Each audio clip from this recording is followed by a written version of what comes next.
Okay, if we could cut the music and have our seats, we will begin. My name is Tim Hurt. I'll be your moderator tonight. And welcome to this jewel of public higher education here in Ventura County, California State University at Channel Islands, and its Grand Salon. This building that we're sitting in was one of the magnificently renovated buildings from the original campus, built in the 1930s. And it was built as part of a public works project under President Franklin Roosevelt's New Deal. And it's a very appropriate setting here on this campus to have a congressional debate, or forum, whatever we want to call it tonight. I don't know. We'll let them decide later. Because it is, this campus is the home, houses the archives of one of Ventura County's most distinguished former members of Congress, the Honorable Bob Lagomarsino, who, along with his wife Norma, have been generous benefactors to this university. And as a state senator in 1965, Mr. Lagomarsino co-authored a bill calling for the establishment of a 4-year public university in Ventura County. Yes, it took a while for it to come to pass, but it was worth the wait. Tonight's event is co-sponsored by the university, the League of Women Voters of Ventura County, and the Ventura County Star. And to begin, I'd like to call upon a student here, Brian Whalen, who's a 21-year Navy veteran, now majoring in anthropology, who will lead us in the Pledge of Allegiance. Brian?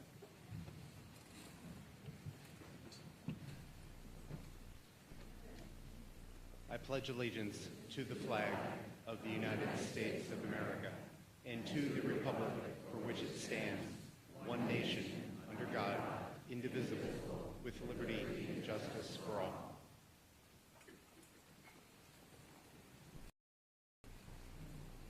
Also, I notice we have a number of people with us here tonight in the house who are Purple Heart recipients, and I would like to see if they might stand so we may acknowledge them.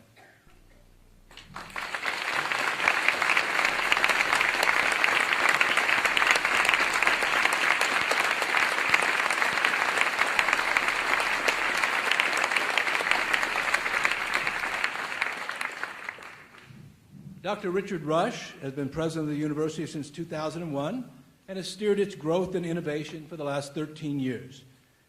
He was the past president of Minnesota State University and widely regarded here in Ventura County as a Renaissance, which is appropriate because he holds a PhD in English Renaissance literature from UCLA. He is with us today to welcome us to the campus. Dr. Rush.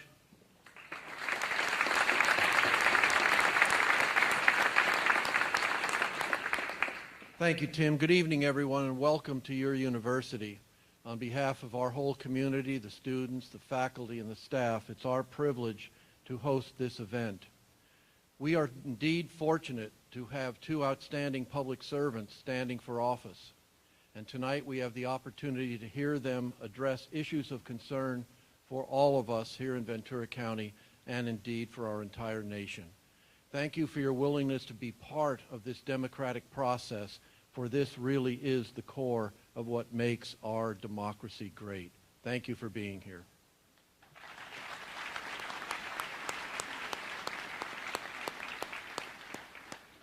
Each election season, the League of Women Voters of Ventura County plays a vital function in the democratic process in this county, sponsoring well-respected candidates forums for all manner of elected offices, from the smallest city councils to tonight's event, which features the candidates who seek to represent nearly all of Ventura County in the United States House of Representatives.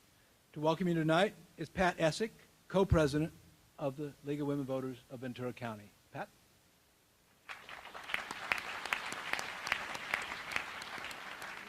Thank you very much. I'm on my toes. There we go. As you heard, I'm the co-president of the League of Women Voters, and I'm very pleased to be here, as is the League. So happy that we were able to have the candidates here and for all of us to get to hear what they have to say. And we are very happy to participate in tonight's candidates forum. We thank all of you for being here tonight, and in particular the candidates, because we know all of the hard work you put into it. And without candidates such as you, who are willing to put in all that effort and time, wouldn't have much of a government. So we're very happy to have you here. I'd like to give you a brief history of the League of Women Voters. How many of you know what the League of Women Voters is or are familiar with the League of Women Voters? Oh, good. There's quite a... For those of you who don't know, the League of Women Voters was founded in 1920 to educate the millions of new women voters granted the right to vote by the passage of 19th Amendment. Today, almost 100 years later, the League remains a nonpartisan but political organization that encourages the informed and active participation of citizens in government. To honor our historical roots, we keep the word women in the title, League of Women Voters, but the League is for everyone, men and women. We encourage all of you to help us with our mission, which includes our sponsor candidates forums, just one. We have a table just outside with materials on it. We hope you'll stop by, and if you're not a member, we hope you'll join us as you leave tonight. Think about that. The League also provides free web space to all candidates for public office on smartvoter.org. We have bookmarks with the website on it at the back table as well. Thank you again for being here tonight. It's wonderful to see all of you. It shows that you care about this district for Congress and our country and what these candidates have to say. But remember that democracy is not a spectator sport. Be sure to vote on the 4th and to encourage your family and friends and neighbors to get out and do the same. You have until the 15th of October to register if you have failed to do so. And now I'll turn it back over to Tim. Thank you. Thank you, Pat.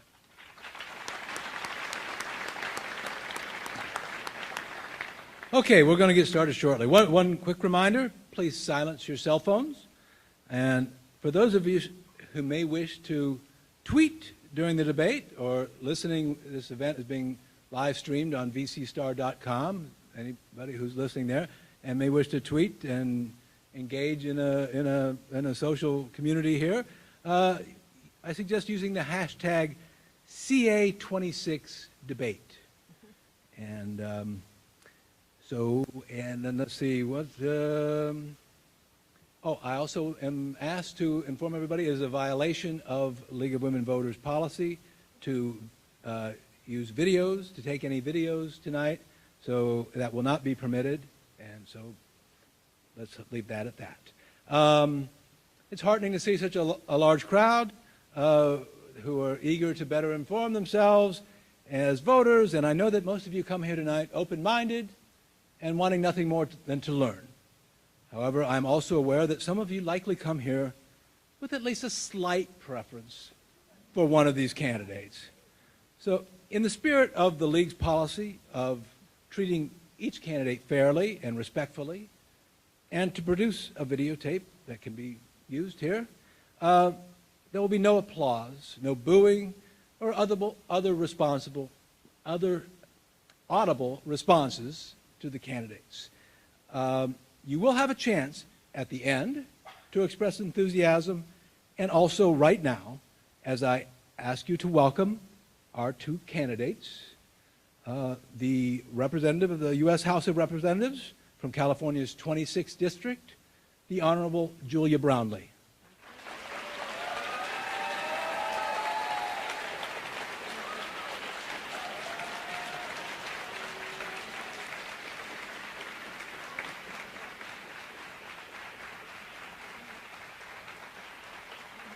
And the Assembly member representing California's 44th District, the Honorable Jeff Gorell.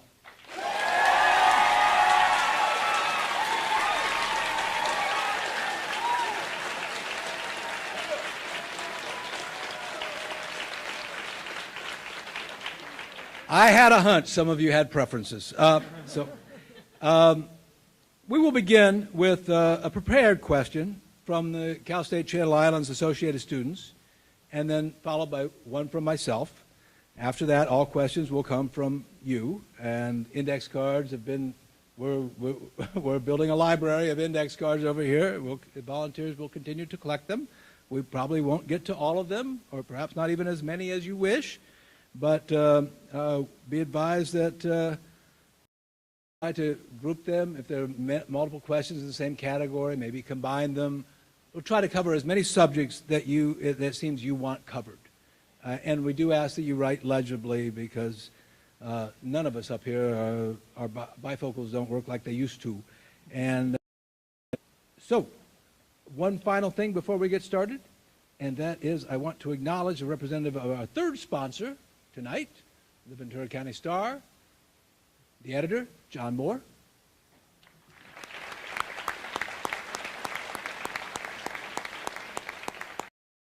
Candidates will make opening statements of 1.5 minutes each. They will then answer questions in alternating order. Rebuttal opportunities of 30 seconds will be allowed at my discretion. And in addition, I reserve the right to ask a follow-up question if I believe a response needs further clarification.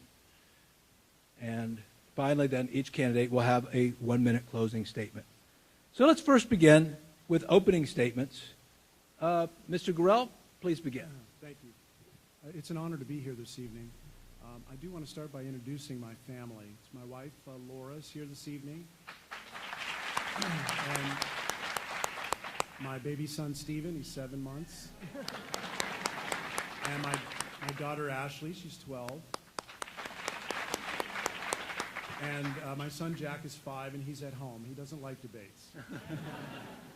But we love this community. We're from Camarillo. Two of my kids are in public schools here, and we really enjoy living here. And we've been able to give back in many ways. For 7.5 years, I served as a deputy district attorney in Ventura County, prosecuting criminals, some of California's most dangerous criminals, and standing up for victims in the courtroom, sometimes women, sometimes children. I also serve as a member of the faculty at Cal Lutheran University, and for 10 years have been educating young people in this community. And now I get to see those young people working in nonprofits and in government and small business, and it's a great reward to me. I also have served as a commander in the United States Navy Reserve, and I'm a third-generation naval officer, having served 2 tours in Afghanistan, and that gives me great pride representing this very military town. And last but not least, I'm a state assembly member representing the Assembly District. 44th Assembly District is most of Ventura County, and I've been able to stand up on the floor of the Assembly and represent this community with great honor. It takes my breath away. Do great things like help get more funding for Cal State Channel Islands, and to help pass the water bill, Proposition 1, to pass the Rainy Day Fund, which is Proposition 2, and to get emergency money for Wanini Beach mitigation is just some examples. I'm going to take that same spirit of getting things done and working in a bipartisan manner to Washington, D.C., where they need it more than ever. Thank you, ladies and gentlemen. Thank you, Mr. Gorell.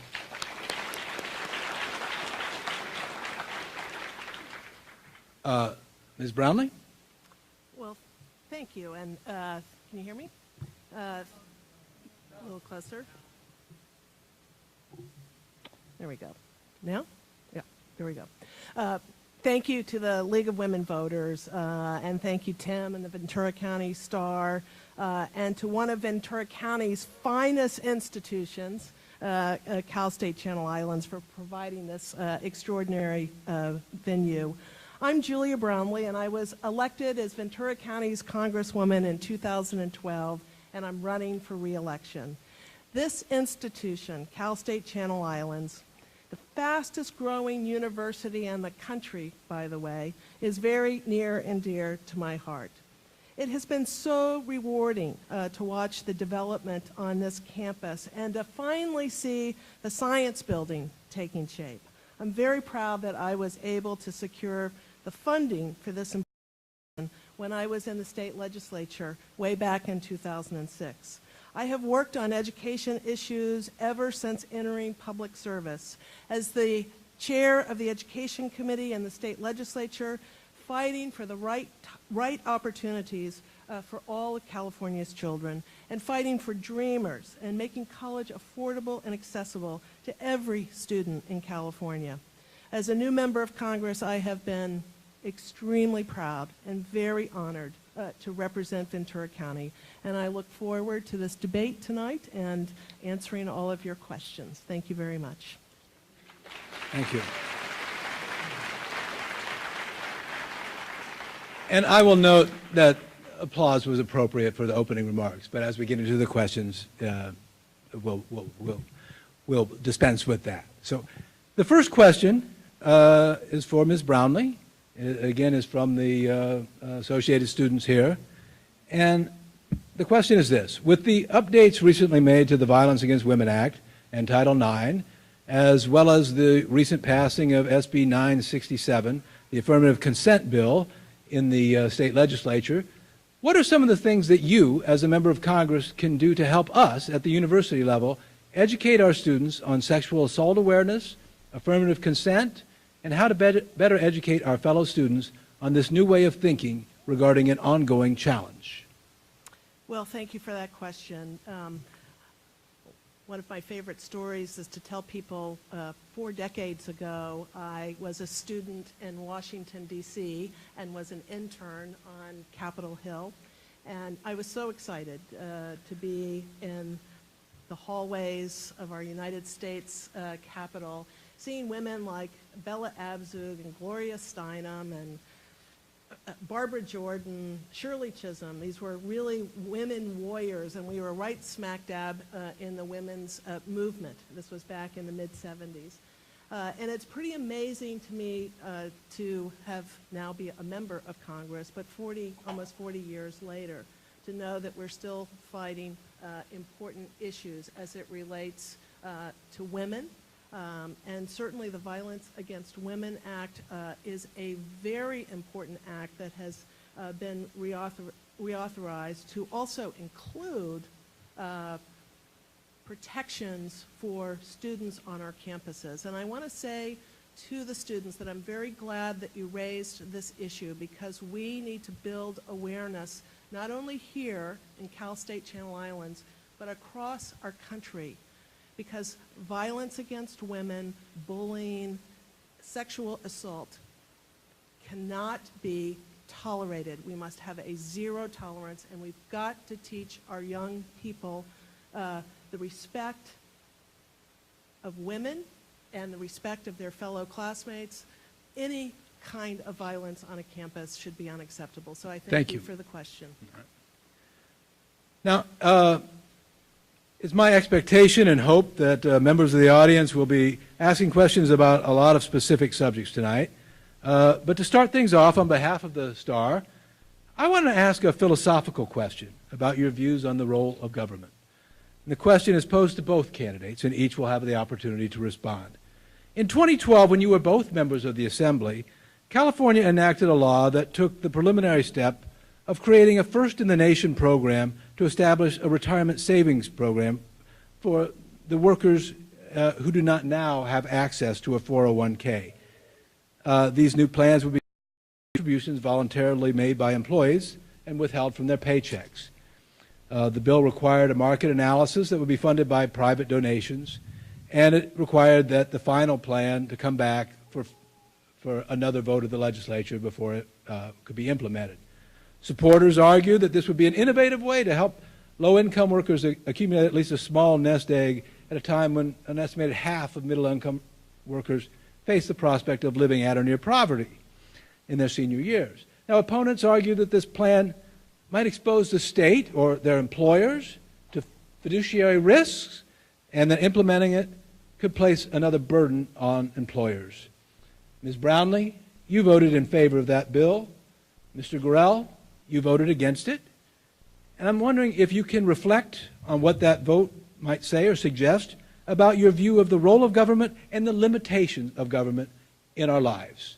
Mr. Gorell? Thank you, Mr. Hurd. I'm going to use a portion of my time to respond to the earlier question that I didn't get to respond to. I do want people to know that as a district attorney for Ventura County, I stood up for victims of crime, including women, in the courtroom for 7.5 years.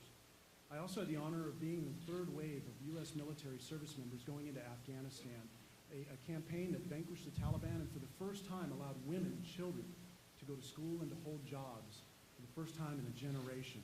So I fought a war for women in Afghanistan, that today these children can go to school and these women can now hold jobs. The Violence Against Women Act is a resolution in the state legislature. I co-authored it last year. And I also supported and voted for the affirmative consent bill that was mentioned just a moment ago. As far as the 401k bill for private employers, it didn't make sense to me.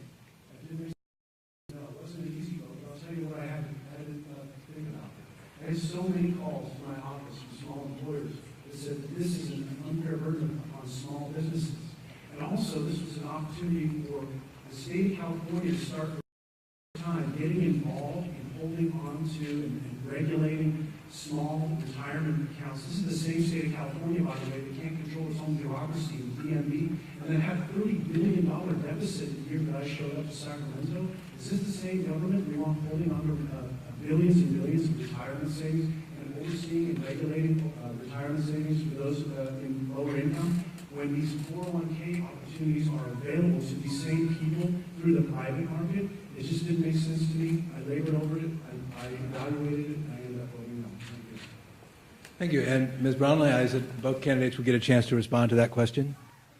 Well, thank you for that, and I know a lot of you have heard me tell these stories before, but my grandfather suffered through the Great Depression. He was a great hero of mine and would tell me stories over and over and over again about the impacts of the Great Depression, and he lived in a very, very small one-bedroom apartment and always said that without Social Security and Medicare, he would have never even had the opportunity to live in this very small apartment that he and my grandmother lived in. Important bill. Anyone, in my opinion, who works really hard, who follows the rules, and makes a contribution to their employer, to their communities, should have an opportunity to have some sense of security as they get older, or, God forbid, something happens to them along the way and they can't be in a job and earn an income. So to keep our economy strong, to spend money up front and not have to spend it on the back end because someone is out of a job, unemployment insurance, homeless on the street. Ms. Brownley, I think this is an important bill to support. Yeah, thank you. This next question is for Mr. Gorell. Social Security, and this is the first question that you all get to ask. Social Security reform is one of the largest issues facing the current and future budgets. And what proposals would you be willing to accept to address the long-term stability of the Social Security Trust Fund? Thank you, Mr. Hurd. First of all, Social Security is an important safety net for so many millions of Americans that I fully support. I think we need to make sure that it's solvent. We need to make sure that it's fully funded. We need to make sure that all of those Americans who are relying upon Social Security and Medicare will have that available to them. But there's two things that need to happen. One is that to make Social Security and Medicare truly solvent, we need to grow our economy. With a bustling economy in the United States, we're going to create the revenues that go back to Washington, D.C. and truly make Social Security solvent. And that's exactly what we need to do. And I will continue to work on the same kind of things I worked in Sacramento and Washington, D.C. Trying to spur our economy, small business, and bring back manufacturing jobs from overseas. All of these things will help expand our economy and provide the resources to the Social Security program that so many Americans depend upon.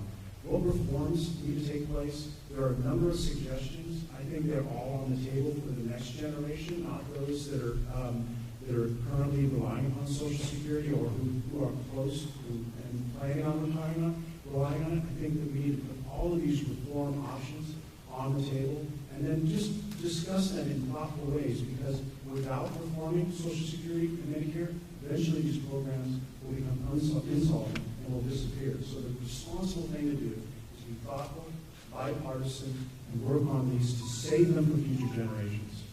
Ms. Brownley, I'm going to give you a short period to add your own response. 30 seconds. On Social Security, I will protect Social Security for today's seniors and tomorrow's seniors, period. And the way we're going to do that is we're going to grow a strong economy, we're going to grow a middle class, we're going to grow a women's economic agenda, which includes equal pay for equal work and raising the minimum wage and investing in infrastructure, investing in education, stopping corporations from shipping jobs overseas and the like. But that's how we will secure and protect Social Security is making sure that our economy is strong for today's seniors and for tomorrow's. Thank you. All right, this question goes to you, Ms. Brownley. Given that Ventura County includes more than 40 miles of coastline and 2 islands in the national park, please comment on how you plan to address growing threats of ocean acidification, overfishing, and other concerns with regards to sustainable seafood and the protection of this natural resource. I'm sorry, Tim, I didn't hear the middle part. Okay, well, you know, basically we're talking about the protecting of the ocean resource and what can be done to, or what might need to be done to preserve the sustainability of our ocean resources.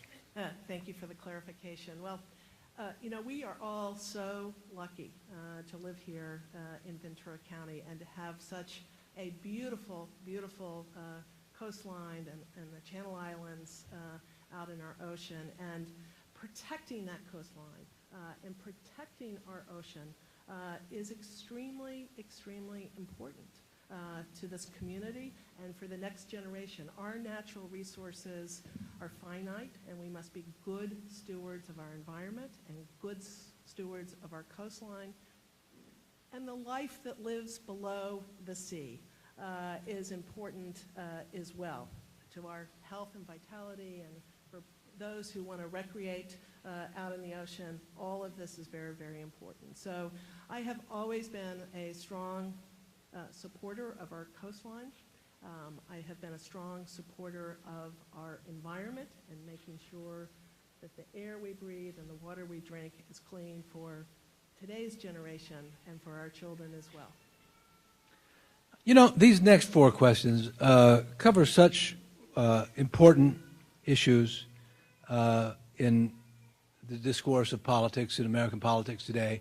I think it's only appropriate that both of you get a chance to answer these next questions. I forgive the good people at the League of Women Voters if I'm straying from the rules, but that's where we're going with this. So the first question, and Ms. Brownley, Mr. Gorell, it will be to you first. What is your position on the use of U.S. troops in Syria? Do you believe airstrikes alone will work? And going forward, what should our military posture be in Afghanistan? Thank you. I have the honor of serving for 15 years in the United States military. I'm an intelligence officer in the Navy. I've been all over the Middle East and Central Asia, including North Africa, Kuwait, Bahrain, twice to Afghanistan.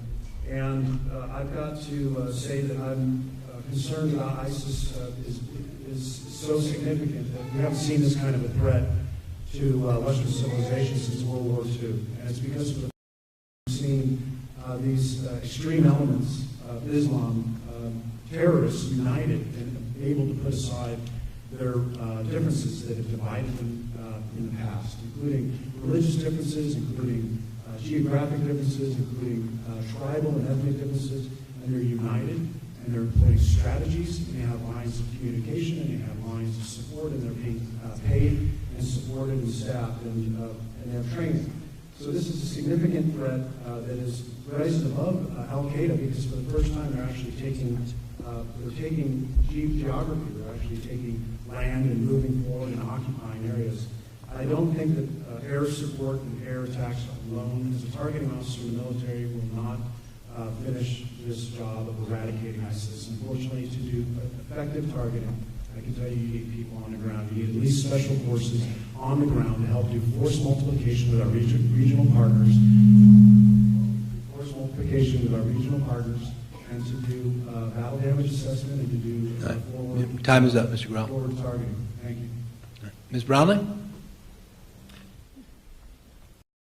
We're into this issue with Syria, I think, for about 2 months now, and the world is a complicated world. After 9/11, the world changed for each and every one of us. ISIS is a threat to the region. It is a threat to our national security, and it is a our homeland. And so I think the actions taken to support troops in Arab countries in the Middle East is the right direction to go. So what we're doing is, one, in Iraq, we're building troops in Iraq, the Iraq Army, Peshmerga, and the Kurds on the Syrian side.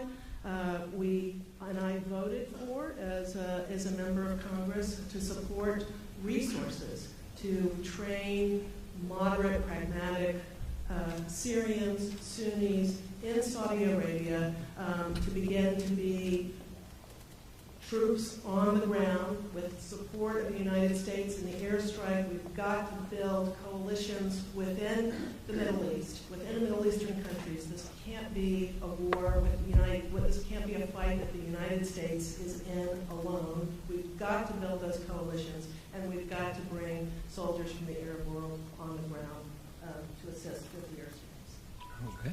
Perfect timing. Thank you. This question also goes to both of you, and this one will start with Ms. Brownley. Although neither of you is a scientist, I still want to hear your views on man-made climate change. Specifically, is it real? How problematic is it? And what will you do about it? Can you hear me? Climate change is real, and I believe that part of climate change is certainly, there's a direct correlation to it being man-made, and I believe in that science. And I sit on the Science, Space, and Technology Committee back in Washington, and we debate this issue a lot. And it is so important that the United States takes a leadership role in this. I'm proud to have served in the California legislature, where the state of California, I think, has done a good job. But the rest of our country needs to follow California's leadership, and we have to protect the climate around the globe. This is, again, back to our natural resources and our precious resources that we have to protect. So we need a national clean energy policy in our country that we will invest in renewable energies, sustainable energies that will not only be supportive and good for the health of our families, but it will also be good in terms of being an economic driver for the future of California and for the future of our country. Thank you. Mr. Gorell? Thank you. I do believe climate change is taking place. What I also know, though, is the United States can't go it alone. The largest contributors to carbon, for identifying that as the precursor and the caveat for moving forward climate change, most of that is being produced in significant growth areas in China and India. Nations aren't willing to participate in a national effort to reduce carbon. And the efforts of California alone, 32, or the efforts of the United States alone, simply will not make a dent in any kind of a global effort to change global climate change. But we're doing our part here, at least. The things that I'm proud of is that move forward a renewable resource agenda in the California State Legislature. I'll continue to do that as a member of Congress. In fact, I enjoyed offering a bill this year with Democrats that allowed, just here locally, maybe based in Ventura County, to lift the cap on the amount of renewables they use on the base so they can be energy independent on the base. They were previously allowed only 1 megawatt of production. Now this bill will allow them to be energy independent using wind and solar, and that will not only allow them to be more environmentally friendly, but maybe based in Ventura County now can compete with other bases as they make themselves more competitive when it's possible they can be considered for closure of the Navy base in 2017 in the next round of base realignment closure. It's important our base is competitive. It's important they're embracing renewables. This is an agenda that I will adopt in Washington, D.C. as well. Great. We'll move on to another subject of great interest here in Ventura County and across California and across the nation. What is your position on a pathway to citizenship for those who are in the country without documentation? And if you support it, how long should it take for the individuals to become citizens? Mr. Gorell, you start on this one. Mr. Hurd, I am a strong supporter of comprehensive immigration reform. And I think that is 4 legs of that stool. The 4 legs are, first of all, additional border security, period. The second is, we need to eliminate the incentives that have been created for people to choose to come illegally rather than the current legal process. That means eliminating the employers who are creating the underground economy by paying under the table, create real sanctions against employers that are attracting people across the border. The third element is pathway assistance. I support the opportunity for people, there's at least 1.5 to 2.5 million in the state of California who are undocumented. I think that those people that are here, that want to work, that want to participate, want to be all stakeholders in the success or the failure of our great state and our great nation, should have an opportunity to come out of the shadows and to work and be entrepreneurs and to be secure in the fact that they won't be separated from their families. Now, those people that have an opportunity to become temporary residents and ultimately the opportunity for pathway citizenship, but only in line after those who are currently going through the legal process. And then the fourth leg of this stool on comprehensive immigration reform is that California and other states have to be given authorization by the federal government to create guest worker programs so we can meet the ebbs and flows of our state's economy, whether it's in immigration or tourism. We need to be able to create those programs so people can come in and work and then go back to their nation of origin.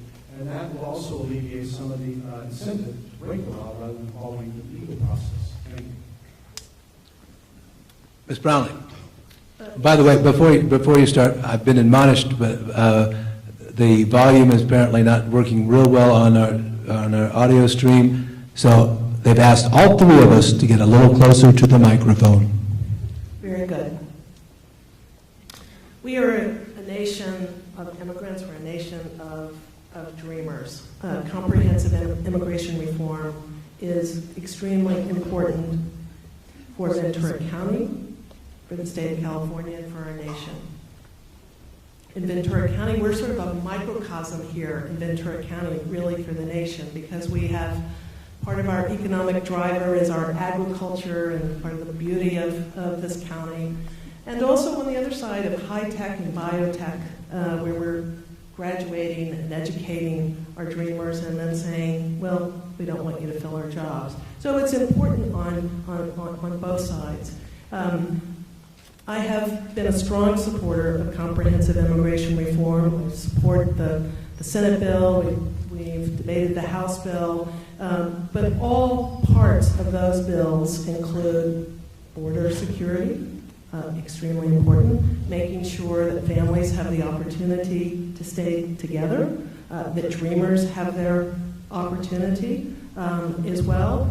And if you work hard and follow the rules over a very long process, 14, 15 years, you too can have the opportunity to live here legally and participate in our communities and be a very important part of a strong economy.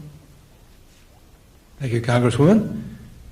Now the next question, and we'll start with you, Ms. Brownley, and this one, I'm going to read the card. Okay.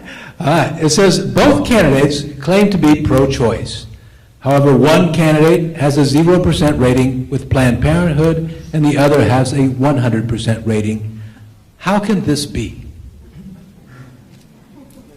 Well, I'm the candidate with the 100% voting record with Planned Parenthood, and I am pro-choice, and I am very supportive of a women's economic agenda. It is critically important, not only to women, but it's important to our future and to our economy, whether we're talking about a woman's ability to make her own decisions, her own body, if and when she wants to have children, if and when she wants to be in the workforce. This counts. This is important. It's also a woman's minimum wage. Guess what? Of the 100 million people who live in poverty in our country, 70% of them are single women and single women with children. Equal pay for equal work is also very important. All three of these components, the right to choose, raising the minimum wage, equal pay for women, is critically important for women, A, to succeed, but when women succeed, it's not only good for women in our country, it is good for men. And when women succeed, Ventura County succeeds, and our country succeeds as well. Thank you, Mr. Gorell. Please, no applause, please. Thank you. I'm pro-choice, period. I strongly support the protections that the Supreme Court has created, privacy protections, around those decisions that women make, that are the most personal and private decisions that they may ever make in their entire life, period. I'm less concerned, frankly, about scorecards than I'm about protecting women. So I want to tell you about the key bill that surrounds this particular scorecard for the last 12 months. It was a bill that came to the legislature that allowed, for the first time ever, nurses and midwives to engage in a procedure to operate, create, and do an abortion. And the Nurses Association opposed this bill in its first iteration.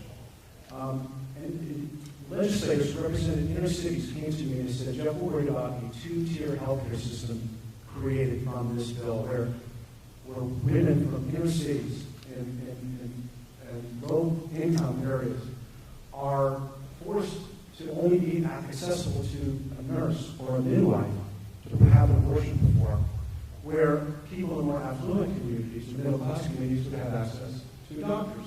This two-tier healthcare system, I think, is terribly unfair, and it is the opposite of protecting women. I voted no, and I'm proud of that vote. My scorecard suffered, but I'm more interested in protecting women than having 100% scorecard. May I respond? I've asked again, please withhold your applause, and I hope we can refrain and continue on with this discussion and learn a little bit more. Now this question, Mr. Gorell will answer first, and it's just a very simply phrased question. What is your position on the Affordable Care Act? Thank you. I didn't support the Affordable Care Act. I didn't vote for any of the bills implemented in the California State Legislature, and if I have to give me the opportunity in U.S. Congress to vote yes or no on the Affordable Care Act, I would vote no. I would vote to repeal it. But I do think that there are components of it that I would like to see carried forward. For example, I don't think anyone, Republican, Democrat, or anyone in between, agrees that somebody should be kicked off of their health care insurance for a pre-existing condition or forbidden from getting health care insurance. These are some of the elements of the Affordable Care Act that I think that have bipartisan support. And I intend to do in Washington, D.C. what I did in Sacramento for 4 years, and that is be at the table when these important decisions are made and be a leader at that table.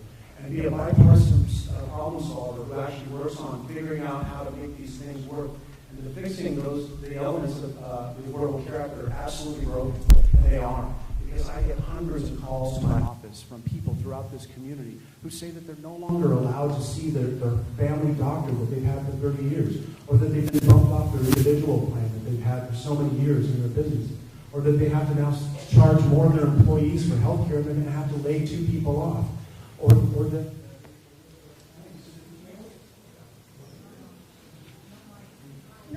Okay, well, we got an answer? Yes, I'm back on. How about you, Jeff? Hello, does that work? Yes.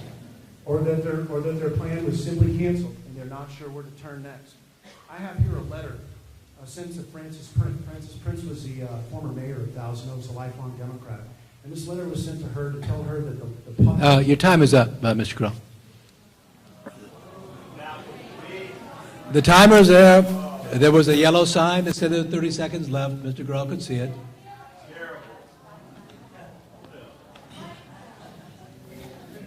Timer, did you make an accommodation for the interruption on the loss of sound? Did you make an accommodation for the interruption with the loss of sound? Yes, that was accommodated. Okay. Ms. Brownley, your response.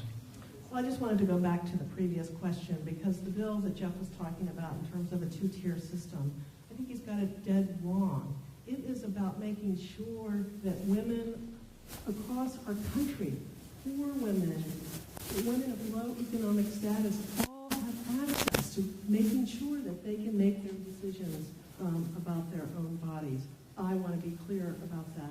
So I support affordable, high-quality health care for every single American. And I can tell you, as I travel through Ventura County, the Affordable Care Act is working for some. Some approach me with tears in their eyes, saying for the first time with their children who had a pre-existing condition and they weren't denied their health coverage. And I've had others who said, this is not working for me at all. My premiums have gone up. I don't have access to the doctor that I had in my old insurance policy, and not happy at all. So we have to work towards fixing it. But we cannot go back to a place where a pre-existing condition denies you health insurance, where you have a cap on your health insurance policy. So if you're really sick, we're going to help you halfway through. The rest of it's the rest of it is on your tab.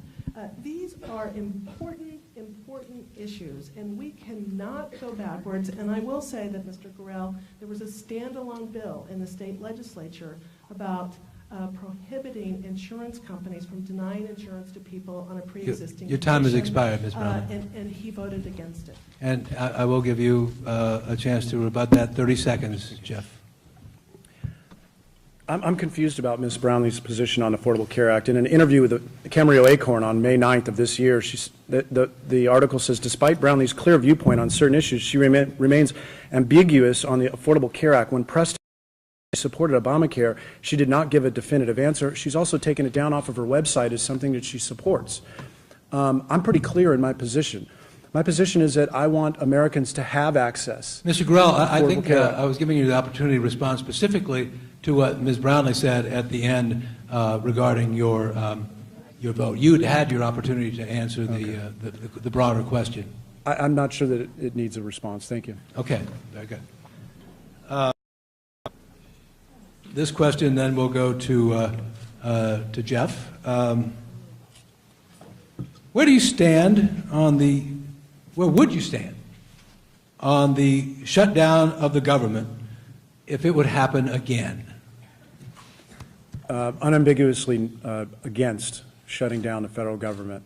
I thought it was an irresponsible decision and would not support in any capacity that kind of an action again, period.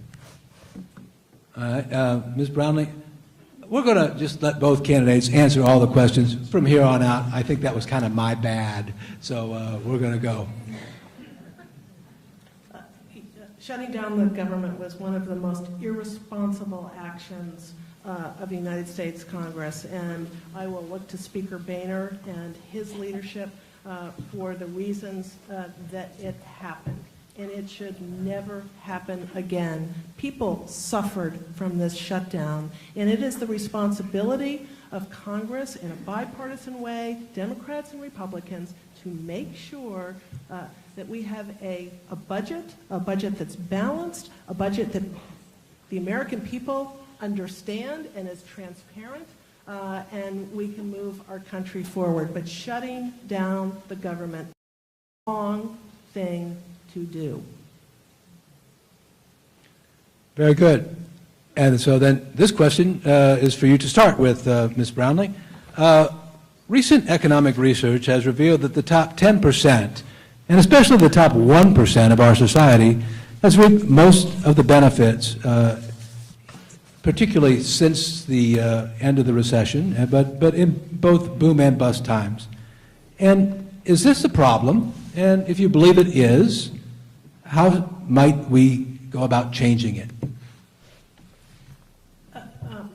Look, in order to grow a strong economy and support the middle class and grow the middle class,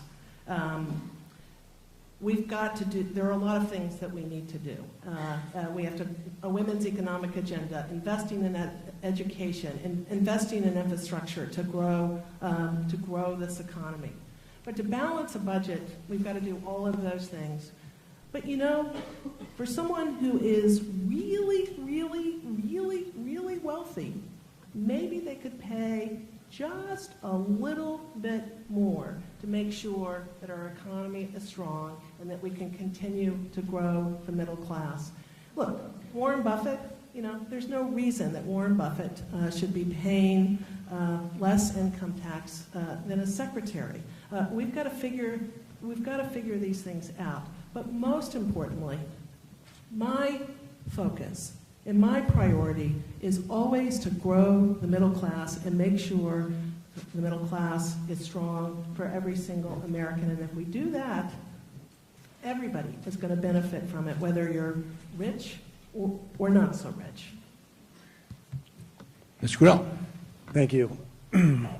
We need a jobs policy that attracts back the manufacturing jobs that this nation has lost, because those are the means of production are the true middle class, middle wage, family wage jobs that folks can move their way up from.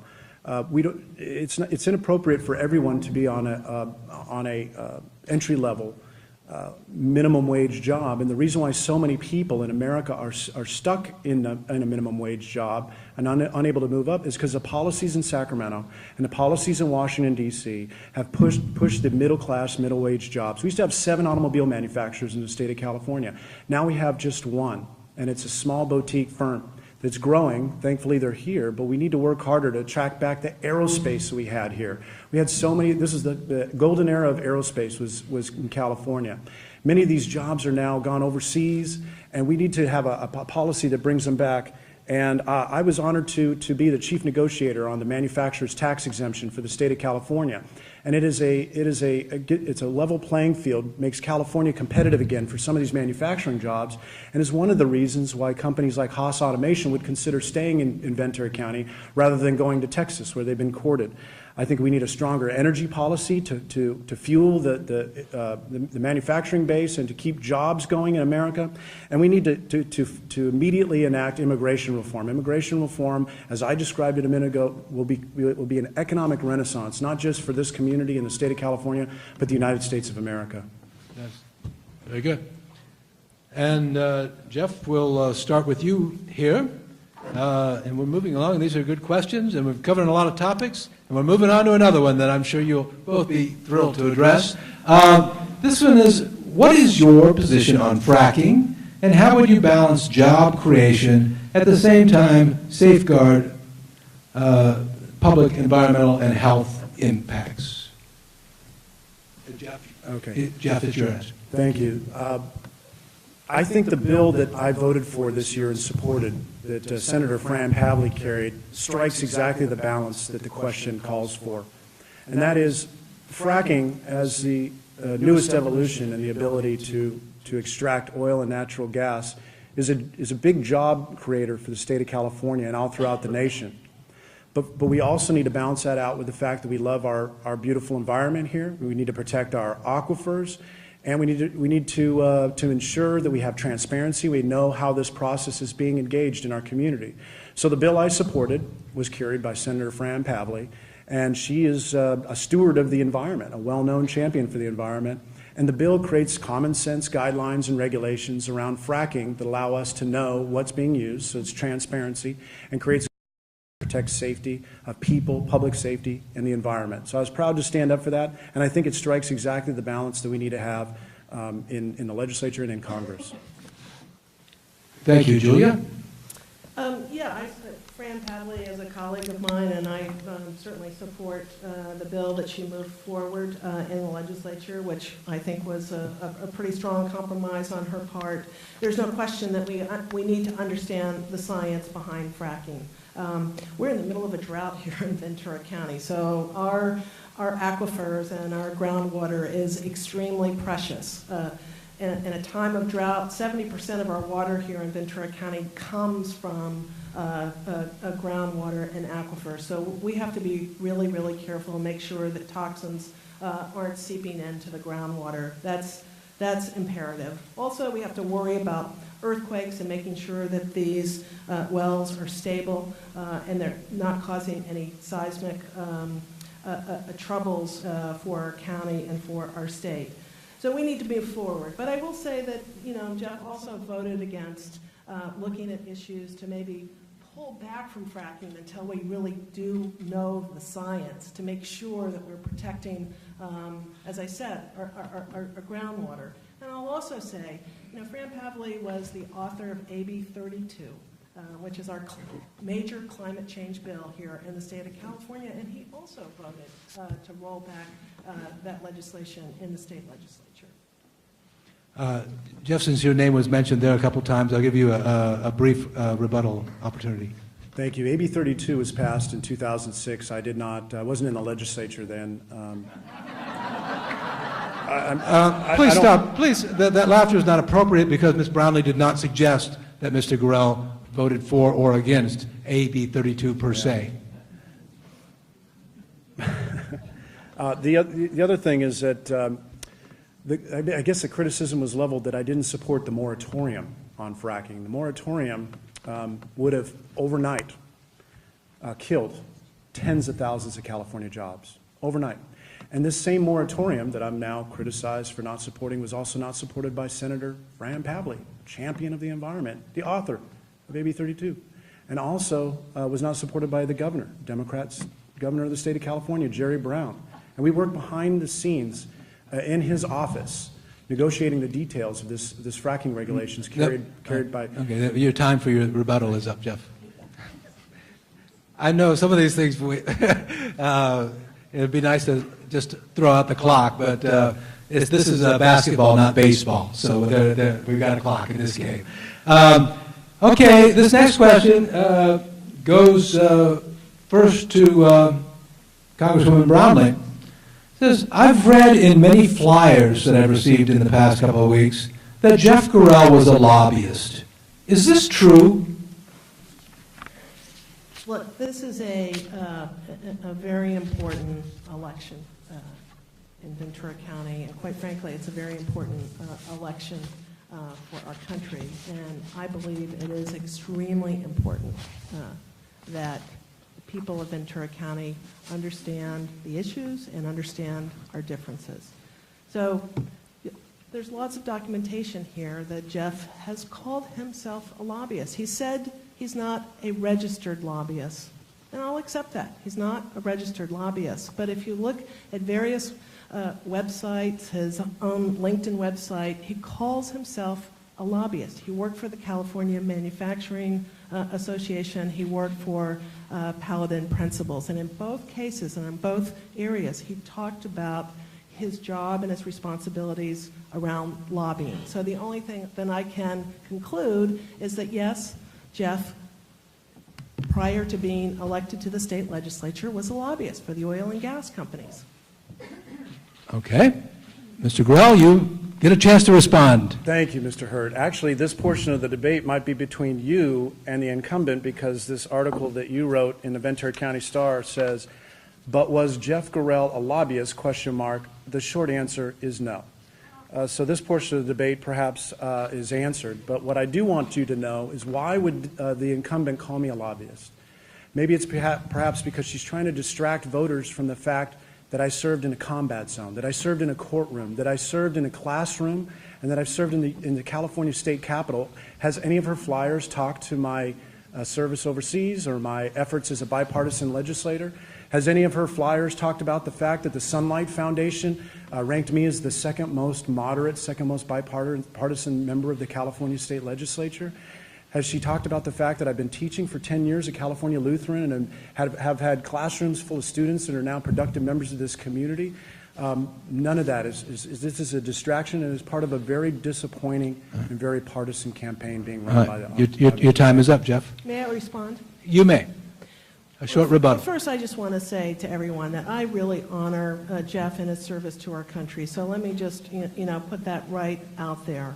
The point is, in a job, when you're lobbying, you're lobbying for one particular interest. And if you look and study the voting record of Jeff in the state legislature, you will find on many occasions that Jeff has put special interests the interest of oil and gas companies, the interest of tobacco companies, the interest of bringing LNG here to this community. Okay, that's time for rebuttal has expired. The citizens of Ventura County. Your time for rebuttal has expired, but since we got a little back and forth, but I'm going to cut the time even more. Jeff, you got 20 seconds to rebut that. Thank you.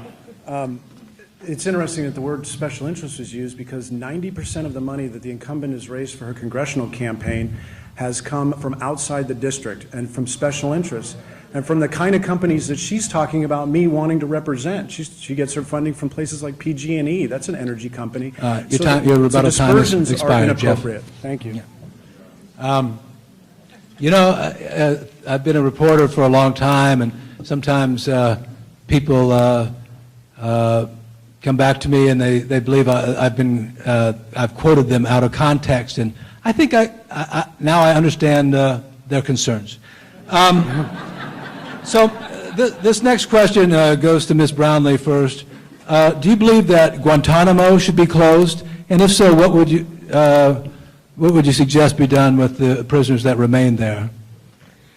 This is a tough issue. As I said before, our world has changed really for all of us since 9/11, and it's a scarier world to live in, and there is a threat of terrorism around the world and a threat of terrorism here in our homeland. So we want to make sure that terrorists who are in our country are secured and not out in our neighborhoods, because first and foremost, it is about the protection of you, it's about the protection of your families, it's about the protection of our communities in our state, in our country.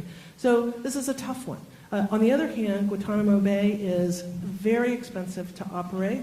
There is the cost of Guantanamo Bay over and above putting prisoners in very secured prisons that has to be balanced. So for me, I am always going to take the safety of the community first, and that will always be my priority. Mr. Gorell? Thank you. I absolutely oppose closing down of Guantanamo. And I do not want any of those prisoners brought to the United States, and I do not want them put on trial, and I do not want them given the kind of rights that other criminals would get here in the United States. The ever-presence on TV every night of ISIS and its growing ability to be funded and to recruit and to train and to bring people from all over Western Europe, Central Asia, Australia, United States, people trying to get on a plane to fly over there from Chicago. All of this should concern you that there is a growing element of extreme Islam out there, and we're watching on the internet beheadings. The same people that are in Guantanamo are the same people of the same ilk of ISIS, and we need to make sure that they don't ever set foot on United States soil. And the incumbent has voted to close down Guantanamo, has supported the president's effort to close that, and that means that those prisoners are coming here. There's no other way that they can be dealt with. May I just respond, because that's inaccurate, and these have been tough votes for me, but I have not voted to close down Guantanamo Bay. I want to be perfectly clear to everyone who is here. Very good. The next question, with which, oh my goodness, I think we start with Mr. Gorell on this one, and it is to protect the United States from the Ebola virus, would you support banning flights from West Africa or returning deployed troops? That's a great question. I do think that we need to do more than we're currently doing. I don't think that it's time for the public to panic, but I do think we need to have screening in Western Africa. I think that consideration of stopping flights, certainly narrowing the number of flights coming over. I think that we need to do a lot more. From the information I've received back from Texas, for example, is that we are not, as a community, as a nation, handling this appropriately. And what we don't want to do is see this get out of control. Now's the time to act, not a month from now when it's out of control. So I would absolutely support greater sanctions along with the effort to not create panic in the community. Thanks. Congresswoman? My daughter lives in Africa right now, so this is sort of personal for me. This Ebola epidemic is scary, but I will say that we must eradicate Ebola at its source, which is in West Africa. Time and speed is of the essence in terms of this. We cannot let what happened in Texas happen here in Ventura County or anywhere else in our country. We have to make sure that we're following the right protocols. We cannot have panic, but we have to have vigilance in making sure that we are eradicating this at its absolute heart. And it has to be an international effort. The United States is an important leader in all of this, but it has to be an international effort. And I support all of the deployment of additional medical personnel and other treatment centers and so forth at the heart in West Africa to make sure that we can get a handle and control of what's happening there. When we do that, then we can take care of the isolated cases and put this issue to bed. But it's an important one, and it's important that we follow all of the protocols of both the CDC and Homeland Security. Very good. And this question would be to you, Julia, to begin.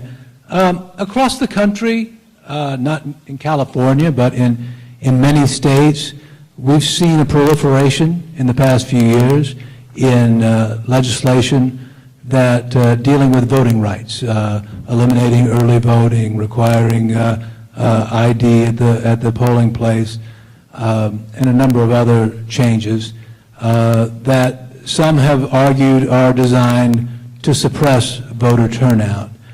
Is there a role that the United States Congress can or should play in making certain that state laws permit fair elections where every citizen in the United States has the opportunity to cast a ballot? Well, I thank you for the question, and this is a question that really is at the heart of our country and our democracy. And I have always and will continue to support any legislation that makes it accessible for folks to register to vote and to make sure that everyone can cast their vote in these important elections. The Voting Rights Act and what the Supreme Court ruled on was not a good thing. It basically, in essence, repealed this whole issue about racial discrimination in elections across our country. We know that there is discrimination in the country. There are ways in which to fix it, to focus on states who are not in compliance with the Voting Rights Act. So yes, there is something that we can do. The United States Congress can vote on legislation to fix what the Supreme Court did to the Voting Rights Act. But guess what? Speaker Boehner and the Tea Party Republicans back in Washington refuse to put a bill like this on the floor, and they want to obstruct and continue to obstruct what is happening across our country, many, many states across our country that are prohibiting individuals to exercise their right to vote. Very good. Assemblyman Gorell? Thank you. If there's evidence of intent or evidence of action to suppress voter turnout, it's a crime. And I think the Department of Justice does have a role in the United States to ensure that this is happening in any community or any state, period. I think California has led the way in many ways to enfranchise voters. We've communicating in all different languages in all different communities. I've passed bills that enfranchise different voters to allow people overseas to download their ballot by electronically. I want more people to vote. I think people should be more engaged, because I've been to too many countries in this world, frankly, where there is no such thing as democracy, and they don't understand what it is. So this principle, this freedom, this liberty to be able to vote, this right is so sacred to the United States that you will see me defending it at every opportunity. Thank you. Very good. These next three questions, it seems to me, can be answered in relatively short order. So I'm going to ask the timer to 30 seconds each on these next three questions. And we're first with Assemblyman Gorell. Do you support marriage equality? I think that issue is resolved by the Supreme Court of the United States, which has now allowed most of America to do this. I certainly don't think that the federal government, which I'm running for a position in the federal government, should be involved in making that decision. In fact, I oppose the Defense of Marriage Act, which created a national standard for what marriage is. I oppose that because I think that it should be left up to the state as a community to decide what the institution is they describe as marriage.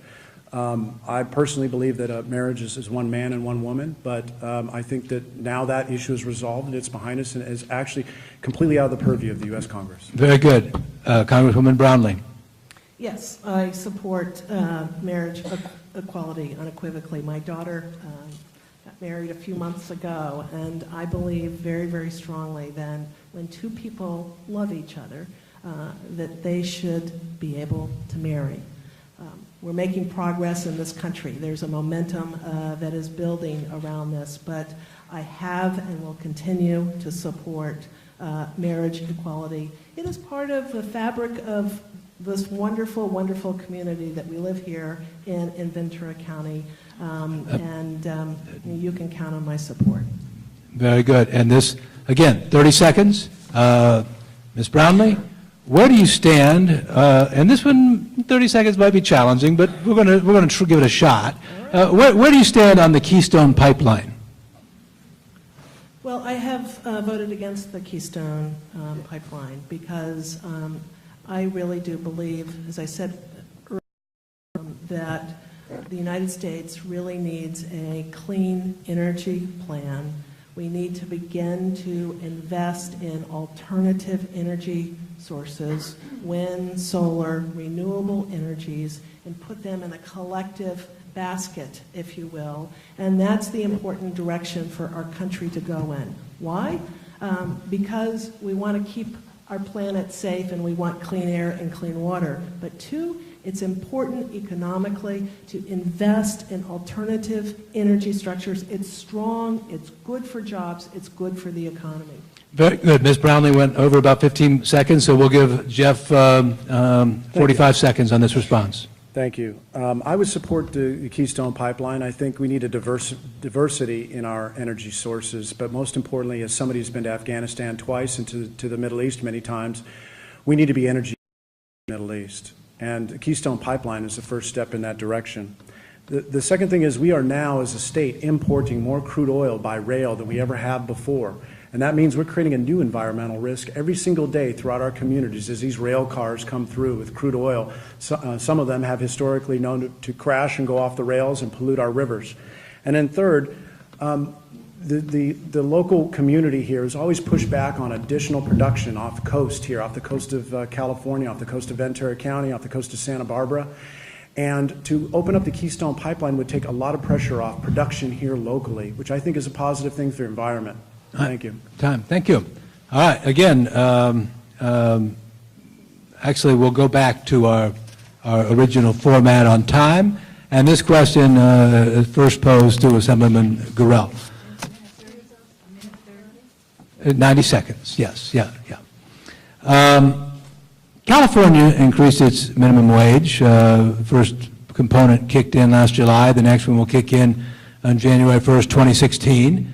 And 27% of workers in Los Angeles are paid a minimum wage. Should the Congress increase the federal minimum wage? The answer is no. The minimum wage issue should be left up to the states.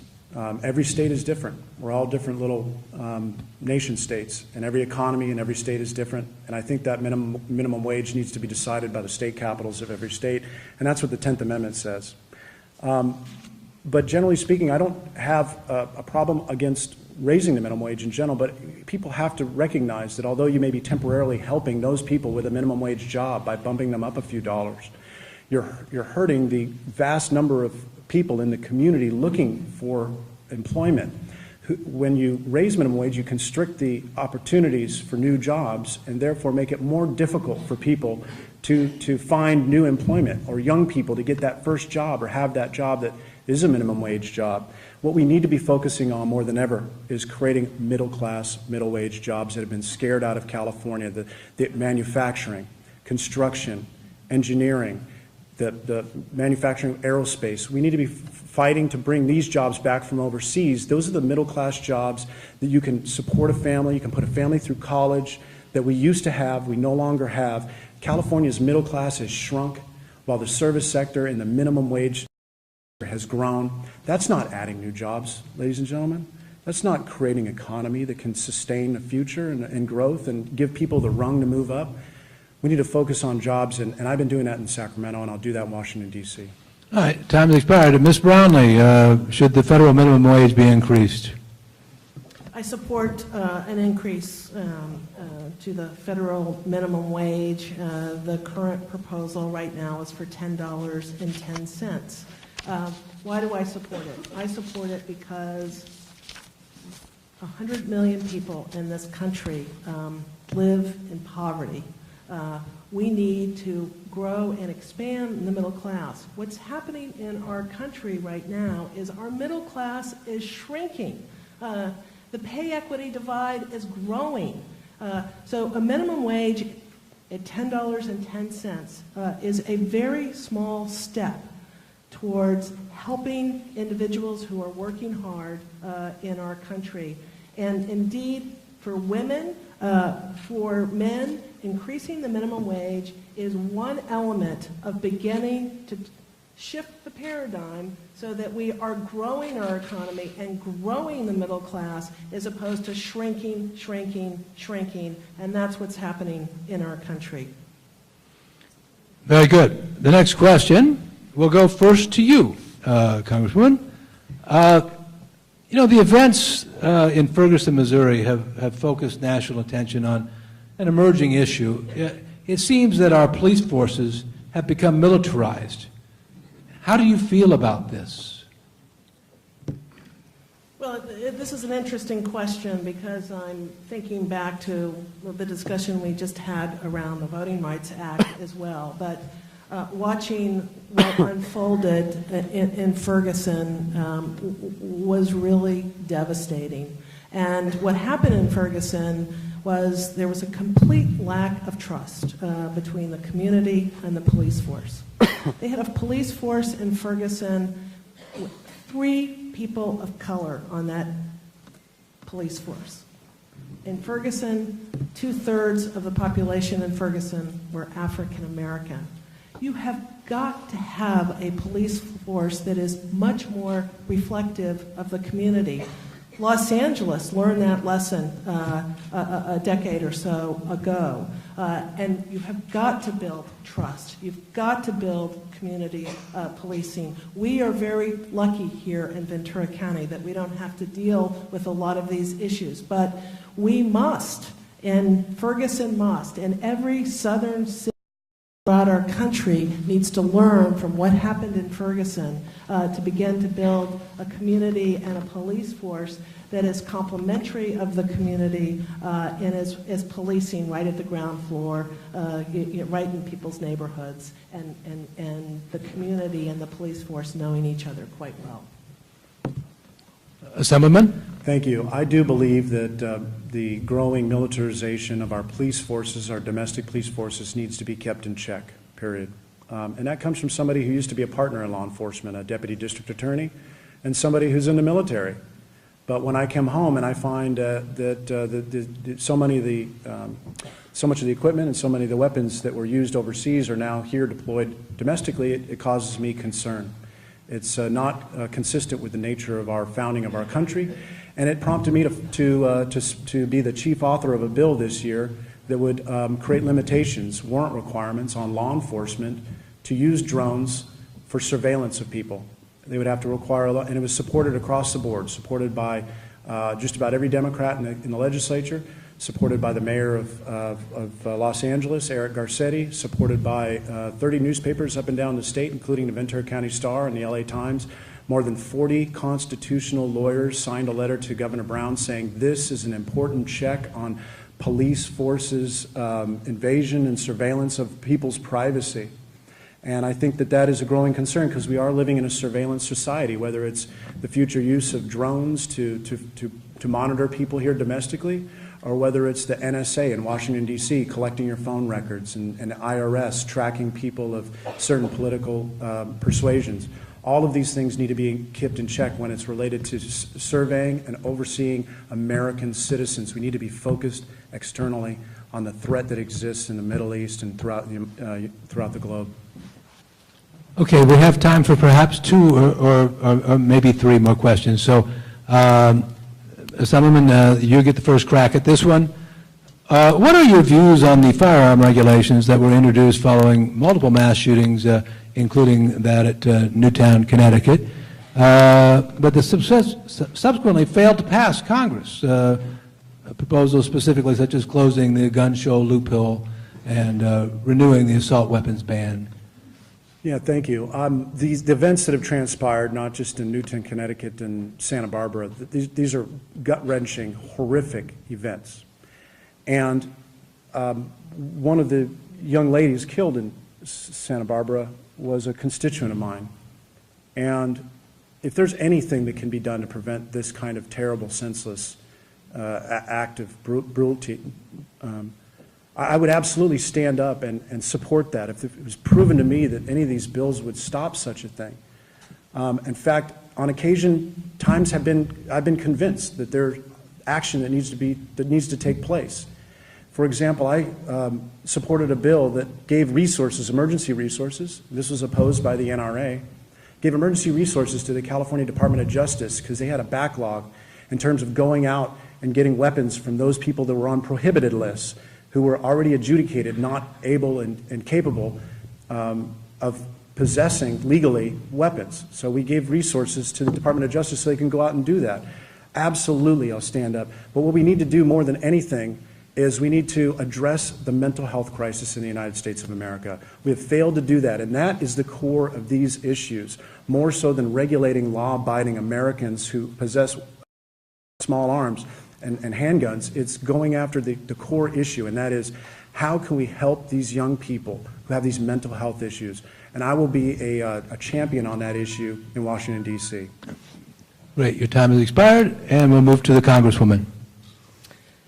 This is a very important issue, for our country, and as the question implies, what happened in Sandy Hook and what happened in Santa Barbara was just tragic. We need, on a national basis, we need, common sense gun safety laws. There's just no place for assault weapons and AK-47s on our street. I agree with Jeff. We need to do a lot more with regards to mental health and mental illness around this issue as well. Look, I grew up actually in a Republican family. My dad was pretty staunch Republican, and we would have debates at the dinner table about Second Amendment rights. So I understand what that means to a lot of folks, but we need common sense, gun safety laws so that we can prevent things like things that are happening in Santa Barbara, so that we can prevent what happened in Sandy Hook. And God forbid that another tragic thing will happen in our country, and it's very important for us to move forward. But again, I will say that Speaker Boehner and the leadership within Congress refuses to bring a common sense gun safety law to the floor to allow Congress to work its will and move an important piece of legislation like that through for our country. Okay, and this will be the last question, and then we will have closing statements from each candidate. And it goes to you, Ms. Brownley, to begin. Do you believe Congress should provide funding to the states to provide for universal preschool? Well, I think there needs to be a strong partnership between the federal government and our states. And You know, as someone who has spent most of her time in public service around education as a school board member and as chair of the education committee in the state legislature, I am a firm believer that the investment in early childhood education is probably the most important investment we can make as a state and as a country. If we invest on the early end and every child that enters kindergarten comes in having all of the same opportunities, comes in ready to learn, if we can do that on the front end, the dropout rate that we deal with, the achievement gap that we talk about, all of that would be minimized. I can't tell you, I can't overemphasize more how important it is that every single child has an opportunity, the same opportunities. And quite frankly, the achievement gap, I don't like that word, because what it really is an opportunity gap, because children come to school and they are not ready to learn. They have not had the same opportunities that your children and my children have had, and we've got to close that opportunity gap, and we can do that through universal free school. Thank you. Assemblyman. Thank you. I'm actually very excited to talk to you a little bit about some important things that happened this year. I'm a strong supporter of early education. I think it gives kids a leg up in a very challenging world, and it is a great equalizer in our community's education, and that starts at the very early ages. And so I worked closely with First Five, and I also worked closely with the Democrat governor of this state, and we did something this year, and I was vice chair of the budget committee. I helped support that, and as we invested in preschool now for low-income families throughout California. So it's more than just talking about this issue, folks. I'm working on it. And secondly, I authored a bill that was joint authored with other Democrats. It was a bipartisan bill that would encourage private investment in early education. It would encourage corporations and companies in the community to support early education and preschool programs, and in return receive tax incentives for being able to do that. And it was at no impact to the California State General Fund or to taxpayers. It was an innovative, thoughtful way to get more young people in preschool. And so I'm excited to do more than just talk about these issues. I'm excited to champion this year a leader on early education in Sacramento. I will continue to be that in Washington, D.C. Thank you. I'm going to ask my hardworking timers here, maybe for a little help. Do you recall the amount of time that was told the candidates for closing statements? The amount of time that was allotted for closing statements? Or perhaps either of the candidates. Do you recall? All right, we're going to stick with a minute and a half. Let's go with a minute and a half. We got exactly 3 minutes left. And Assemblyman Gorell, since you had the first word, then we'll have Congresswoman Brownley have the last word. That seems fair. So your closing statement, please.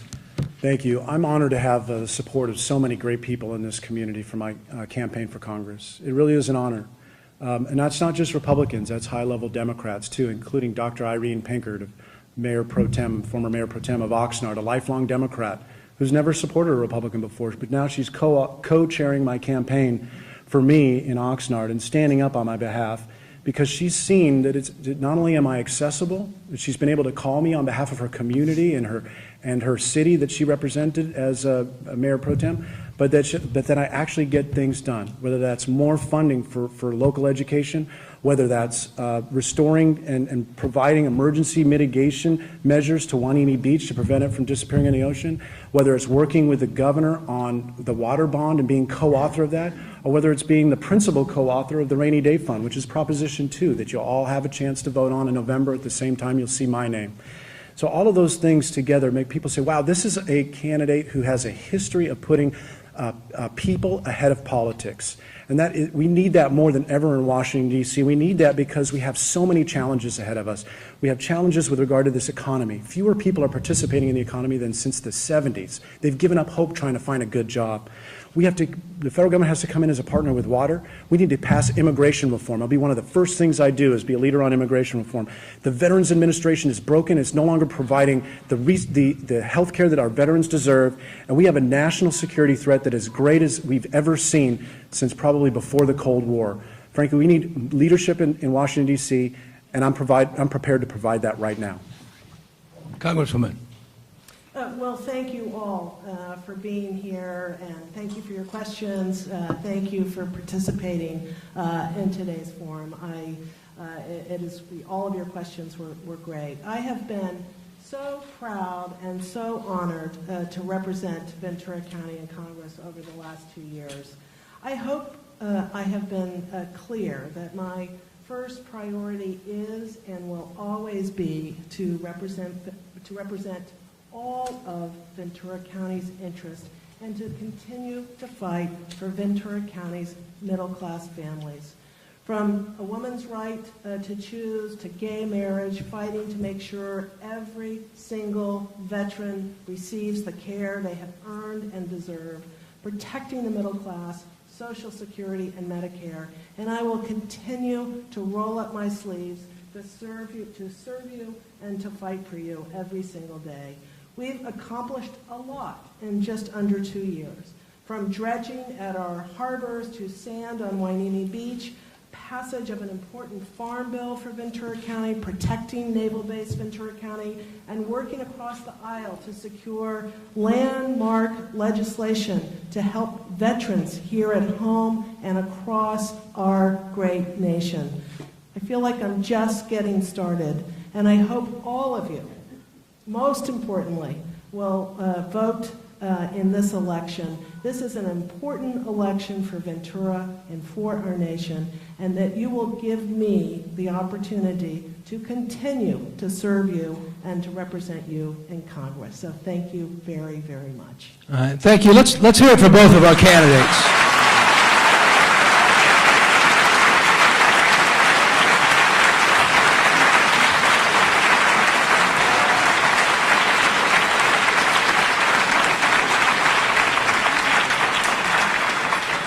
And before I urge all of you to have a safe drive home, I also think we should give one more round of applause to our terrific sponsors, Cal State Channel Islands and the League of Women Voters of Ventura County.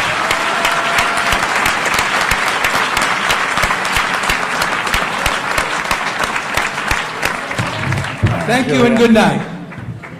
Well, see ya. All right. Long on the campaign trail. Yeah, you too. See ya. Good luck.